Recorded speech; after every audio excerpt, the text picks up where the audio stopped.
Human Development Index.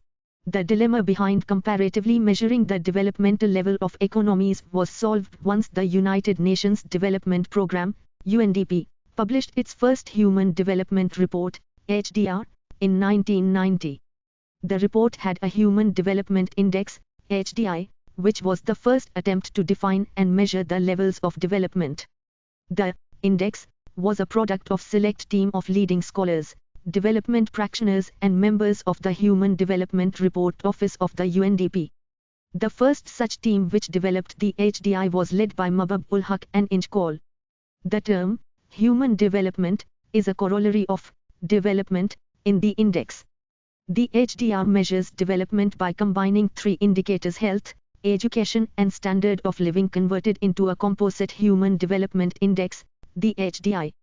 The creation of a single statistic in HDI was a real breakthrough which was to serve as a frame of reference for both social and economic development. The HDI sets a minimum and a maximum for each dimension, called goalposts, and then shows where each country stands in relation to these goalposts, expressed as a value between 0 and 1, i.e., the index is prepared on the scale of 1. The three indicators used to develop the composite index are as given below. The education component of the HDI is now, since HDR 2010, measured by two other indicators. I. Mean of years of schooling. For adults aged 25 years, this is estimated based on educational attainment data from censuses and surveys available in the UNESCO Institute for Statistics database. And Barrow and Lee, 2010, methodology. Expected years of schooling. For children of school entering age, these estimates are based on enrollment by age at all levels of education and population of official school age for each level of education. Expected years of schooling is capped at 18 years. These indicators are normalized using a minimum value of 0 and maximum values are set to the actual observed maximum value of mean years of schooling from the countries in the time series, 1980 to 2012, that is 13.3 years estimated for the United States in 2010. The education index is the geometric mean of two indices. The health component is measured by the life expectancy at birth component of the HDI and is calculated using a minimum value of 20 years and maximum value of 83.57 years. This is the observed maximum value of the indicators from the countries in the time series, 1980 to 2012. Thus, the longevity component for a country where life expectancy birth is 55 years would be 0.551. The standard of living component is measured by GNI, gross national income, product, per capita at purchasing power parity in US dollars, PPP dollar, instead of GDP per capita, PPP dollar, of past. The goalpost taken for minimum income is $100, PPP, and the maximum is US $87,478, PPP, estimated for Qatar in 2012. The HDI uses the logarithm of income to reflect the diminishing importance of income with increasing GNI. The scores for the three HDI dimension indices are then aggregated into a composite index using geometric mean. The HDI facilitates instructive comparisons of the experiences within and between different countries. The UNDP ranked 5 the economies in accordance of their achievements on the above. 2.6 times Indian economy. Given three parameters on the scale of 1, i.e., 0.000-1.000. As per their achievements, the countries were broadly classified into three categories with a range of points on the index. I. High human development countries, 0.800-1.000 points on the index. 2. Medium human development countries, 0.500-0.799 points on the index. 3. Low human development countries, 0.000-0.499 points on the index. The Human Development Report, 2013 is discussed in Chapter 22 together with India's relative position in the world. FHE debate continues. Though the UNDP commissioned team had evolved a consensus as to what constitutes development, academicians and experts around the world have been debating this issue. By 1995, economies around the world had officially accepted the concept of human development propounded by the UNDP. Basically, the UNDP designed HDR was used by the World Bank since the 1990s to quantify the developmental efforts of the member countries, and cheap developmental funds were allocated in accordance. Naturally, the member countries started emphasizing on the parameters of income, education and life expectancy in their policy making, and in this way the idea of HDI got obligatory or voluntary acceptance around the world. For many years, experts and scholars came up with their own versions of defining development. They gave unequal weightage to the determinants defining development, as well as selected some completely different parameters which could also denote development in a more suitable way according to them. Since quality is a matter of value judgment and a normative concept, there was scope for this representation. Most of such attempts were not prescriptions for an alternative development index, but they were basically trying to show the incompleteness of the HDI, via intellectual satires. One such attempt was made by the economists and scholars of the London School of Economics in 1999, which concluded Bangladesh as the most developed country in the world, with the USA, Norway, Sweden getting one of the lowest ranks in the index.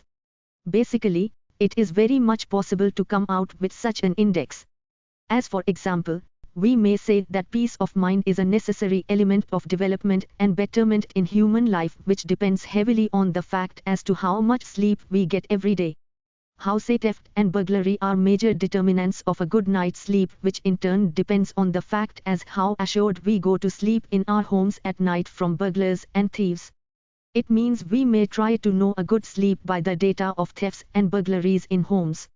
Since minor house thefts and burglaries are underreported in police stations, the surveyor, suppose, tried to know such cases with data as how much locks were sold in a country in a particular year. In this way, a country where people hardly have anything to be stolen or no risk of being burgled might be considered having the best sleep in night, thus the best peace of mind, and that is why this will be the most developed country. Basically, the HDI could be considered as one possible way of measuring development, which was evolved by the concerned group of experts with the maximum degree of consensus. But the index which calculates the development of economies on certain parameters might be overlooking many other important factors which affect the development of an economy and standard of living. As per experts, such other determinants affecting our living conditions might be: I. Cultural aspects of the economy. 2. Outlook towards aesthetics and purity of the environment. 3. Aspects related to the rule and administration in the economy. 4. People's idea of happiness and prestige. V. Ethical dimension of human life, etc. Introspecting development. 6. Confusion about the real meaning of development did start only after the World Bank and the International Monetary Fund came into being, i.e., post-war. As experts were studying the development process of the developing world, they were also surveying the performance reports of the developed world. As the Western world had growth, development and happiness T2.7 been declared the developed countries having top 20 ranks on the HDI, social scientists started evaluating the conditions of life in these economies. Most of such studies concluded that life in the developed world is everything but happy. Crime, corruption, burglaries, extortion, drug trafficking, flesh trade, rape, homicide, moral degradation, sexual perversion, etc. All kinds of the so-called vices were thriving in the developed world. It means development had failed to deliver them happiness, peace of mind, a general well-being and a feeling of being in good state. Scholars started questioning the very efforts being made for development around the world.